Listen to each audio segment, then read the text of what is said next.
Commonwealth games 2030 આપણા અમદાવાદમાં યોજાશે. આપણા ગુજરાતમાં, આપણા ભારતમાં યોજાશે. સ્કોટલેન્ડના ગ્લાસ્ગોમાં યોજાયેલી બેઠકમાં અમદાવાદની યજમાની પર મંજૂરીની મહોર લગાવાઈ. ગ્લાસ્ગોમાં નાયબ મુખ્યમંત્રી હર્ષ સંઘવી પણ આ ગૌરવપૂર્ણ પળના સાક્ષી બન્યા. ગુજરાતને યજમાનપણું મળતા નાયબ મુખ્યમંત્રી સંઘવીએ ખુશી વ્યક્ત કરી. સંઘવીએ કહ્યું કે આ ગુજરાત અને ભારત માટે ગર્વની ક્ષણ છે. કોમનવેલ્થ ગેમ્સને 100 વર્ષ થઈ રહ્યા છે, ત્યારે તેનું આયોજન કરવું એ અમારા માટે સન્માનની વાત છે. અમદાવાદ વિશ્વને આવકારવા માટે તૈયાર છે. આ ગેમ્સ ફક્ત આપણા માળખાગત સુવિધાઓ અને પ્રતિભાને જ નહીં, પરંતુ અમારી એકતા અને શ્રેષ્ઠતા પણ प्रदर्शित करશે. कॉमनवेल्थ गेम की मेजबानी भारत को मिलना हमारे स्पोर्ट्स सेक्टर, इंफ्रास्ट्रक्चर और अंतर्राष्ट्रीय क्षमता की बड़ी पहचान है. गुजरात में इसका आयोजन हम सभी के लिए गर्व का विषय है और इसे खेल प्रतिभाओं को नई उड़ान और दीर्घकालीन विकास के अवसर मिलेंगे. राष्ट्रीय स्तर पर यह पहल उस व्यापक दृष्टिकोण से जुड़ी है जिस पर प्रधानमंत्री श्री नरेंद्र भाई मोदी जी बार बार युवा शक्ति के सशक्तिकरण, विश्व स्तरीय इंफ्रास्ट्रक्चर के विकास और भारत की वैश्विक पहचान को मजबूत करने के पर बल देते हैं. इस दिशा में गुजरात भी अपनी प्रयासों को लगातार गति दे रहा है. गुजरात ने हाल के वर्षों में स्पोर्ट्स इंफ्रास्ट्रक्चर में बड़ा निवेश किया है. कॉमनवेल्थ गेम भारत और इसमें भी गुजरात में होने से आधुनिक खेल सुविधाओं के विस्तार के साथ युवाओं और खिलाड़ियों को प्रशिक्षण, रोजगार और अंतर्राष्ट्रीय अनुभव जैसे नए अवसर मिलेंगे. ये देश के लिए गौरव की बात है. मोदी जी के नेतृत्व में पिछले 1 दशक में हम इंटरनेशनल लेवल के 22 बड़ी गेम्स देश के 18 सिटी में कर चुके हैं. ये भारत की बड़ी स्पोर्ट्स, बड़ी गेम्स का आयोजन करने की क्षमता को दर्शित करते हैं. मुझे ये भी इस बात की खुशी है कि 2029 में कॉमनवेल्थ जैसी ही बड़ी गेम्स, वर्ल्ड पुलिस गेम्स के लिए भी भारत को यजमानी मिल चुकी है और 2030 के लिए कॉमनवेल्थ के लिए भी आज ओलंपिक कॉमनवेल्थ काउंसिल की जनरल असेंबली ने अनुमति दी है.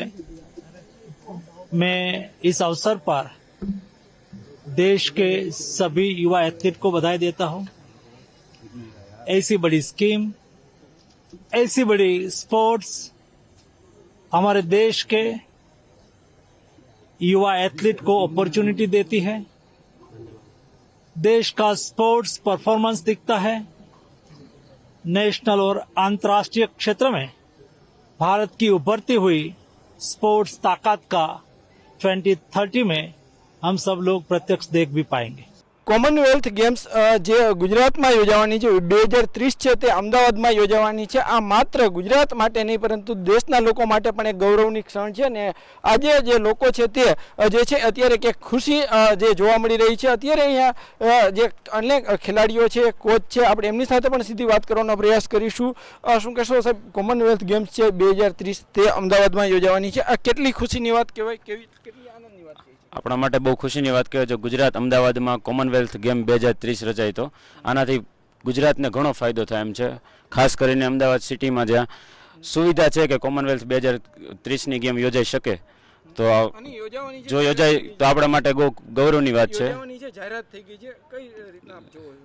તો આપણા માટે બહુ ગૌરવની વાત છે કે ગુજરાતને આવડી મોટી કોમનવેલ્થ ગેમ મળે છે. ખાસ કરીને આનેથી રમતગમતને કેવું પ્રોત્સાહન મળશે?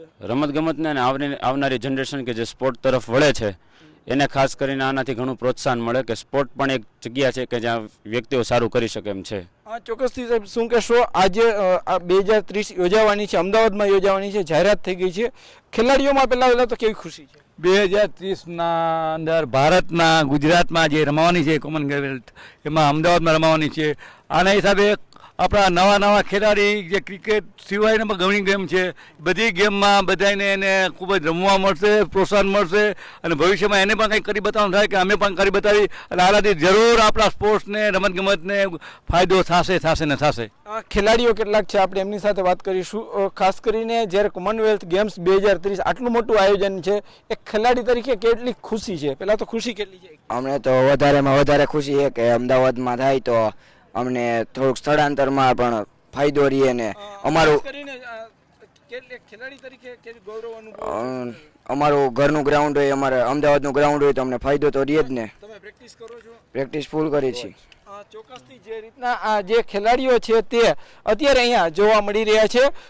ખાસ કરીને જે રીતના લોકો જે રાજકોટના લોકો છે, ખેલાડીઓ છે, કેટલાક કોચ છે, તેમને જ એક અનોખી ખુશી વ્યક્ત કરી છે. કેમ કે જ્યારે ઘર આંગણે આટલી મોટી ટુર્નામેન્ટ રમાવાની હોય છે ત્યારે સ્વાભાવિક રીતે જ જે છે એ ગુજરાતીઓને ખુશી હોય છે. એટલું જ નહીં, એક અહીંના રમતગમતને પણ તમામ જે કોમનવેલ્થમાં રમાનારી તમામ રમત સાથે જોડાયેલા જે ખેલાડીઓ છે તેમને ક્યાંક જે છે એ અત્યારથી જ ક્યાંક પ્રોત્સાહન મળતું હોય છે. તેમને જે છે એ પ્રેક્ટિસ માટે પણ સમય મળતો હોય છે. ત્યારે કોમનવેલ્થ ગેમ્સને લઈને જે જાહેરાત થઈ છે એને લઈને રાજકોટના જે ખેલાડીઓ છે તેમાં પણ ક્યાંક ખુશી જોવા મળી રહી છે.